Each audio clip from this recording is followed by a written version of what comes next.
എല്ലാ ബന്ധങ്ങൾക്കും ചൂടും പ്രകാശവും നൽകുന്ന അത്ഭുതമാണ് സൗഹൃദം. സൗഹൃദത്തെ വിജയം കുടികൊള്ളുകയുള്ളൂ.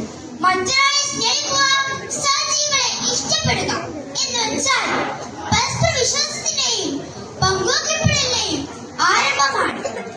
അവരുടെ പ്രയാസം തന്റെ പ്രയാസമാണെന്ന് മനസ്സിലാക്കുമ്പോൾ അവിടെ സൗഹൃദം പുഷ്പിക്കുന്നു.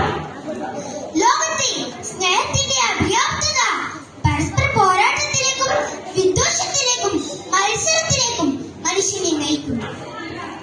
ഇന്ന് ലോകത്തെ വിവിധ രാജ്യങ്ങൾ യുദ്ധം ചെയ്തുകൊണ്ടിരിക്കുകയാണ്. ഇതിനുള്ള പ്രധാന കാരണം എന്താണ്?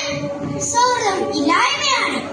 മതത്തിന്റെ പേരിൽ, ജാതിയുടെ പേരിൽ, നിറത്തിന്റെ പേരിൽ എല്ലാം ഇന്ന് സൗഹൃദം നഷ്ടപ്പെട്ടുകൊണ്ടിരിക്കുകയാണ്.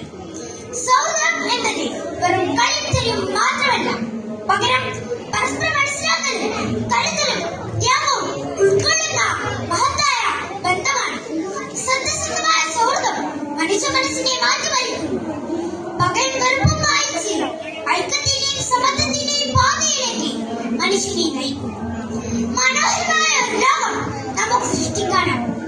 തീർച്ചയായും എങ്കിൽ നാം ഓരോരുത്തരും സൗഹൃദത്തിന്റെ മൂല്യം മനസ്സിലാക്കി മറ്റുള്ളവരുടെ സ്നേഹത്തിൽ പെരുമാറണം.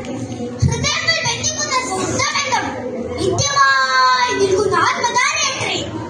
പുഷ്പം കായ്ക്കും, കല്ലും മായ്ക്കും, പക്ഷേ സ്നേഹമെന്ന ബന്ധം നഷ്ടമില്ല എന്ന് അർത്ഥവത്തായ വരികൾ കുമാരനാശാന്റെ ചണ്ടാലവിശുദ്ധിയിലെ ഈ വരികളും സൗഹൃദത്തിന്റെ ബന്ധത്തെയും ദൃഢതയും സൂചിപ്പിക്കുന്നു. സൗഹൃദം മനുഷ്യ ജീവിതത്തിലെ വിലപ്പെട്ട ബന്ധങ്ങളിൽ ഒന്നാണ്. ജനനം മുതൽ മരണം വരെ നമ്മുടെ ജീവിതയാത്ര